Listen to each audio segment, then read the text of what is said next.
Halo semuanya, bagaimana kabarnya? Hari ini kita akan bahas mengenai ikan pari, makhluk laut yang misterius dan menarik nih. Ikan pari, juga dikenal sebagai batoidea, adalah jenis ikan bertulang lawan. Mereka masuk dalam kategori yang sama dengan hiu loh, dan ada lebih dari 600 jenis ikan pari dengan 26 keluarga di dalamnya. Ciri khas pari adalah tubuh gepeng, sirip samping yang besar, dan insang di bagian bawah perut. Sebagian besar dari mereka punya sengat di ekor. Sengat ini biasanya digunakan untuk melindungi diri dari predator atau ancaman lainnya.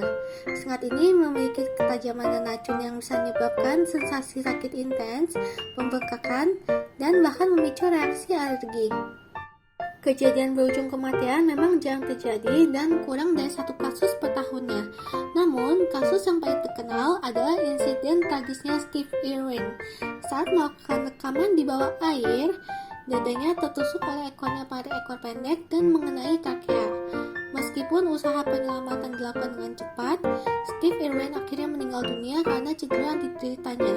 Jadi hati-hati ya kalau lagi di perairan yang banyak ikan pari, jangan sampai mereka merasa terganggu ya biar nggak ketusuk sengatnya.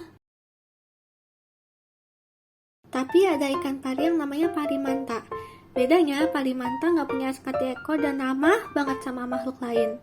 Mereka suka muncul di perairan tropis kayak Samudra Hindia, Laut Cina Selatan, dan sekitarnya. Di Indonesia, nama lokalnya adalah cawang kalung, pelampangan, atau pari kerbau. Lucu ya? Kayaknya mirip kerbau karena ada tanduk di kepala mereka. Selain manta, ada juga yang namanya pari mobula. Meskipun sering dikira sama, ternyata manta dan mobula ada perbedaan loh, baik dari segi fisik maupun perilaku. Penasaran apa aja bedanya? Yuk cari tahu bareng! Secara fisik, manta dan mobula memiliki dimensi yang besar dan sayap segitiga, tapi ukuran manta lebih lebar dan bisa mencapai 7 meter. Sementara mobula cenderung lebih kecil dengan rentang hingga 5 meter. Tanduk manta itu besar, pipih, dan melengkung di kedua sisi mulutnya. Sedangkan tanduk mobula lebih pendek, lurus atau tidak melengkung. Dalam hal letak, mulut manta terletak langsung di depan antara tanduk kepala, sedangkan mulut mobula sedikit di bawahnya. Manta juga ditandai dengan keberadaan insang yang lebih besar di bagian dekat kepala, sementara insangnya mobula lebih kecil dan terletak di sisi tubuhnya.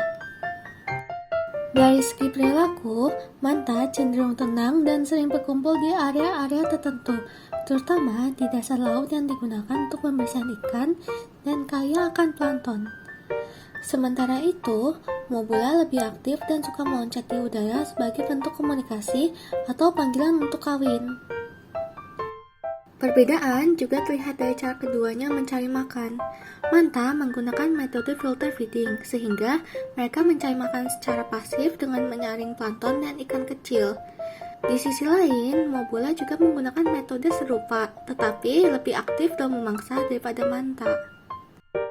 Eits, satu lagi nih teman-teman, manta dan mobula juga memiliki perbedaan signifikan dalam hal habitat loh. Manta cenderung ditemukan di perairan tropis dan subtropis dengan preferensi terhadap suhu air hangat. Sebaliknya, mobula memiliki penyebaran yang lebih luas, dapat ditemui di perairan tropis hingga lebih dingin, dan mampu menyesuaikan diri dengan berbagai suhu air. Nah, sudah tahu kan perbedaan dasar antara manta dan mobula? Meskipun keduanya bersifat ramah dan tidak memiliki sengat, sangat disayangkan bahwa keberadaan keduanya saat ini terancam. Upaya konservasi dan pelindungan terhadap spesies ini menjadi semakin penting untuk memastikan kelangsungan hidup mereka di lingkungan laut yang terus berubah. Melalui pemahaman dan kesadaran kita, mari bersama-sama menjaga dan melestarikan keberagaman kehidupan laut untuk generasi mendatang. Sampai jumpa semuanya, dadah!